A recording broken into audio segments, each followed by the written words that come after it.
Hello y'all, I am back again, ready for another video. Now this video is going to be part two. I didn't plan this, it just so happened when I did part one, a relative told me that they liked the video. So it made me think of more things that I could add to elaborate more about developing peace, finding peace, and just being at peace. And so go watch part one. However, I'm going to begin with some signs that you're at peace. You've already apologized to anyone that you feel you wronged, including repenting for it, considering it a sin. Once you become aware that you've done something not right to someone, if you can, apologize to the person and to the Most High, and just ask for forgiveness for committing that sin. It's a good idea to ask for forgiveness for sins that you may not even realize you committed or didn't do it on purpose. If you didn't realize you committed it, that means that it wasn't coming from your soul from a bad place, okay? Because you didn't realize you were doing it. However, just try to become as much aware as possible. So that would be a sign. And then another sign is that you are at peace is that you're consistent with a schedule and you're keeping a to-do list. What this does, the reason a to-do list creates some form of peace is because it clears the brain. It makes it where the brain is not in such a high amount of stress. So for me, that's what a to-do list does. It gets rid of stress. And so once you get rid of stress, more peace will come. Let me try to think of another one. Wanting to be home. A lot of times people may notice you don't go out to visit others as often as you used to in the past. And a lot of times, some things that actually are a part of being at peace is considered depression. So be careful with that, because you may get on a video and it says signs that you're depressed. You like to stay home a lot. So you got to be careful with that, because maybe for some people that may be true, but just think about it. Maybe, okay, now if you want to stay home and you don't even want to go out and get your groceries and feed yourself, maybe that may be something else. But I find as I grow and mature, I find that I love being at home as much as possible. However, I love being out sometimes. I love getting air. I love going places. I love being around other people. However, I find that I don't want to go to people's houses like I used to. I just like being at home. And also, I did a video a while back about, one of my plans for 2023 is to stay out of people's houses as much, because at the end of the day, narcissistic attitudes, you're catering to someone else's environment. You're uplifting their environment. I remember growing up and I had one of my besties. I could honestly say she spent part of the summer at my house. I spent part of the summer at her house. We were at each other's homes. And so those situations are more healthier to me because it involves fairness. But you got to remember this. When you go to somebody else's house, you're the one getting dressed and getting prepared and covering the transportation to get to their house. And so they just got to stay at home and wait. And don't get me wrong, when people have guests over, they're putting in a lot of work to have guests and invite you over. However, if you find that you want to be at home more, That's a sign of peace. Okay. It's a sign that, for one, you're happy in your home environment, especially if you're happy there. Now, if you're sad when you're at home, it's all about the way you feel. Now, if you want to stay home a lot and you're actually sad and you're crying and stuff like that, then you're not at peace.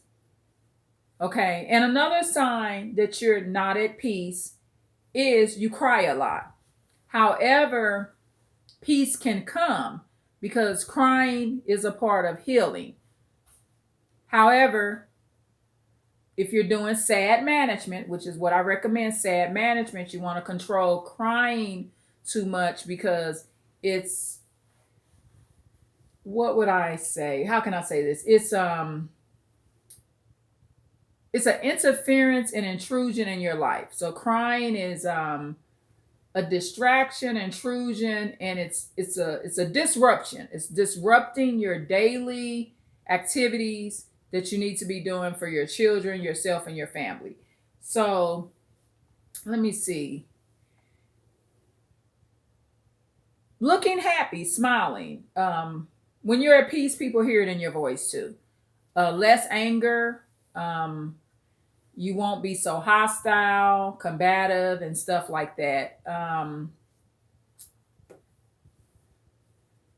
You find fun in simplicity. So simple things can make your day.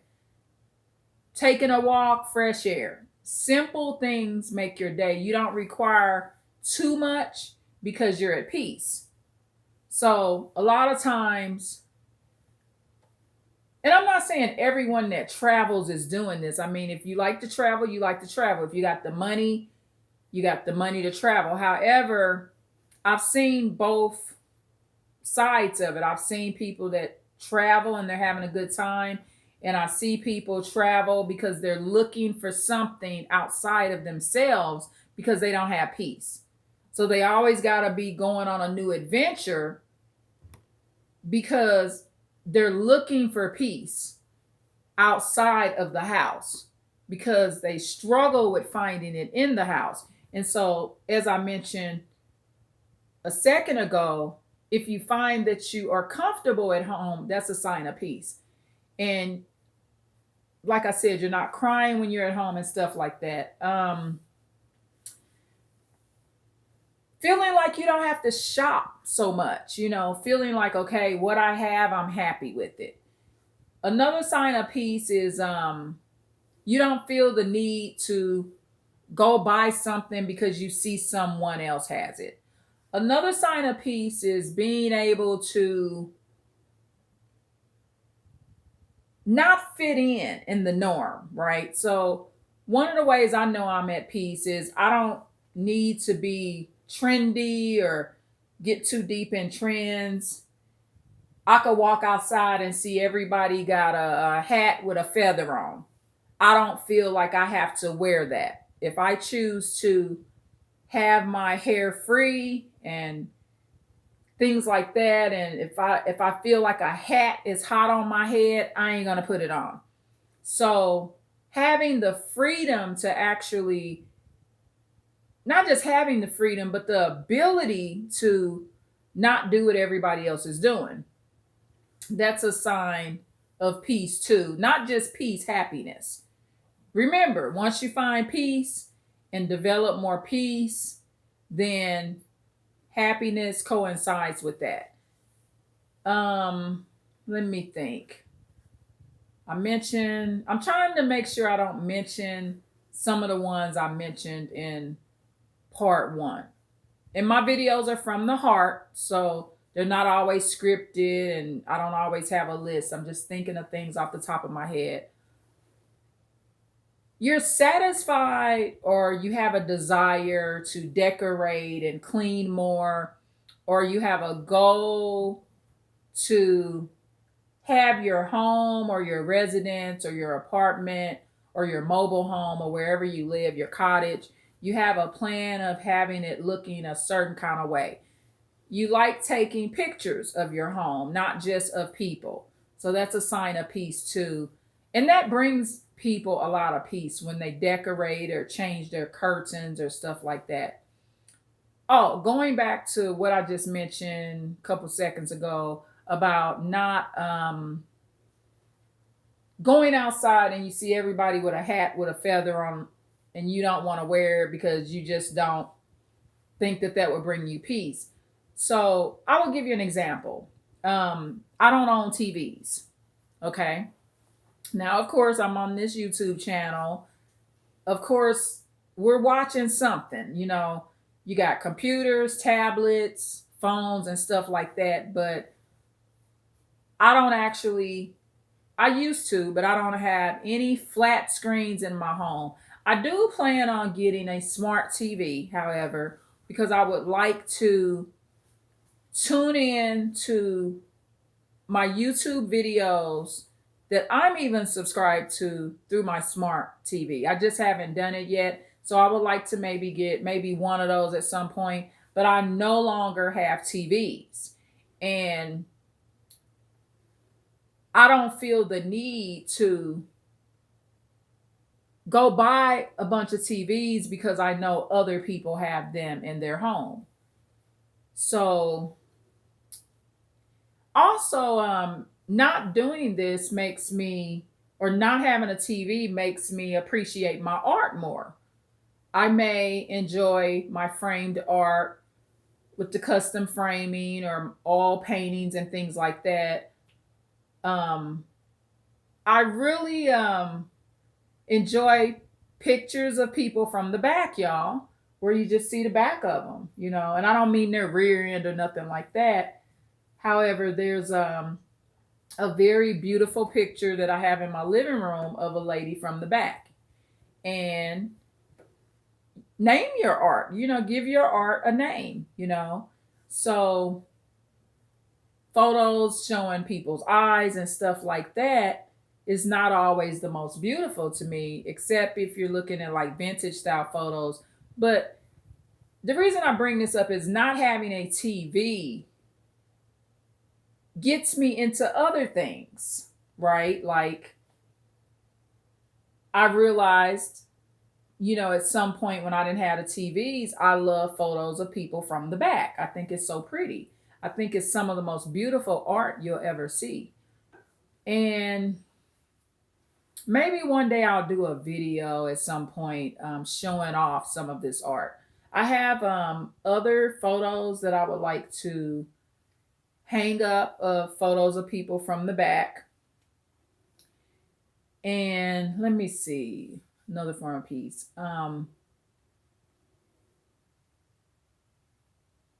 Having a fan going in the house, and I mean a literal fan.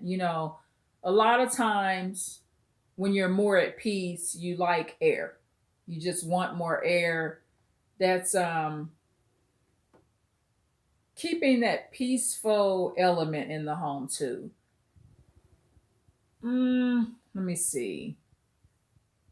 You feel peaceful. Remember, peace is a feeling too. You feel like you're not agitated. Um, your stomach don't hurt.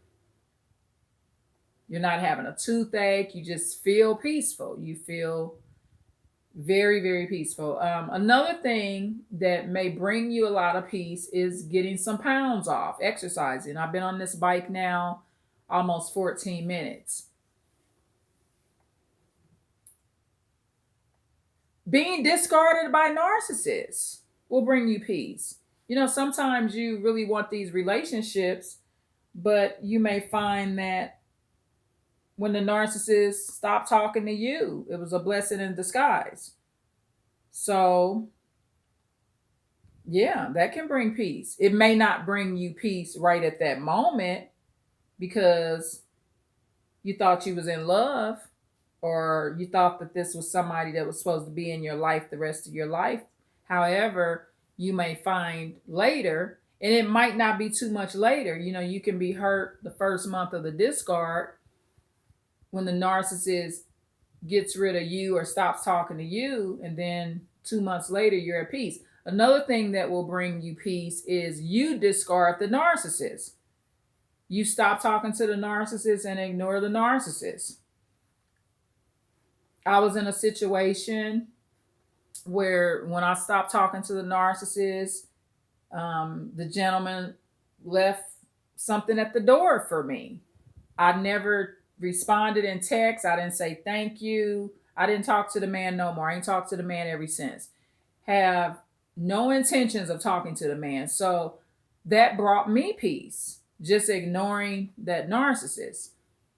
Um, oh, speaking of narcissists and psychopaths, not having them in the house. They're no longer visitors.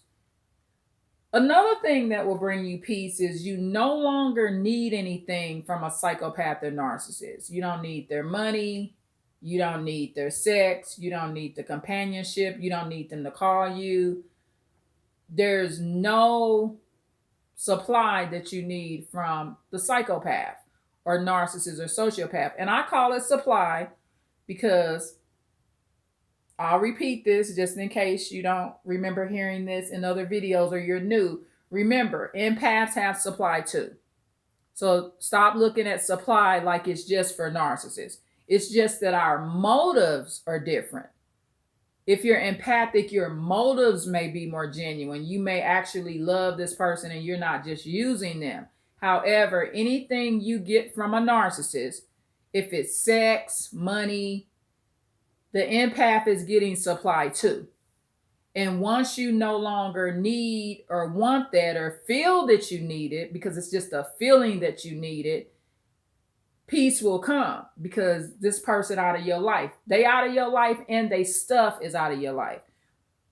Once you get rid of the narcissist and you feel like you don't need that house they bought, peace will come. Even if you're renting, peace will come because you no longer are depending on that psychopath. Another thing that will bring peace or make you feel at peace, if you have a desire to call your relatives out of town and stuff like that, you may feel more at peace. You may, experience peace if your relatives contact you. Another thing that will bring you peace or help you is just being able to observe people that just don't care nothing about you. Okay. And a lot of times, what really hurts people is not wanting to accept that people don't love them or don't care. And so once you're able to observe from a logical state of point, I mean, you're just using cold logic, not putting no emotions in it, just truly, you're sitting in the hospital, you're in your hospital bed, and you're calling your siblings, and they know you're in the hospital bed, and they just don't answer your call. And they actually are aware that you're like on your deathbed.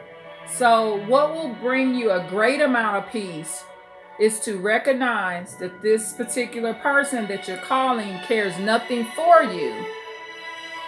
And the reason that's so important and the reason it will bring you ultimately more peace is because once you recognize that you can do something about it, you can't stop calling the person if you are in a delusion that they love you.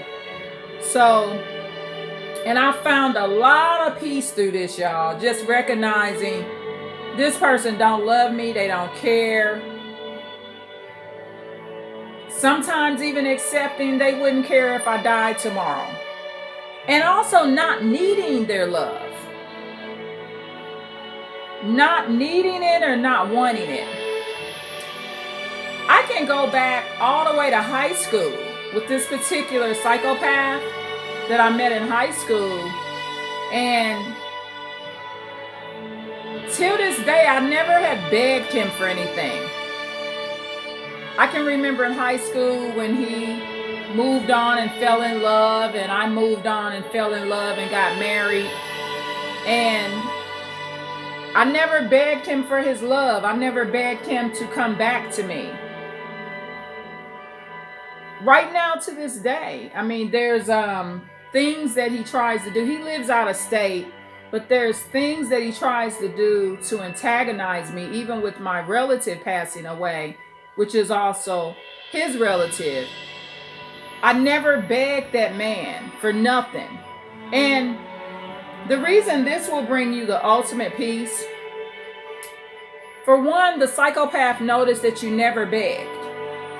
And the reason this will bring you so much peace is because all psychopaths will know that it's one thing that they can never be.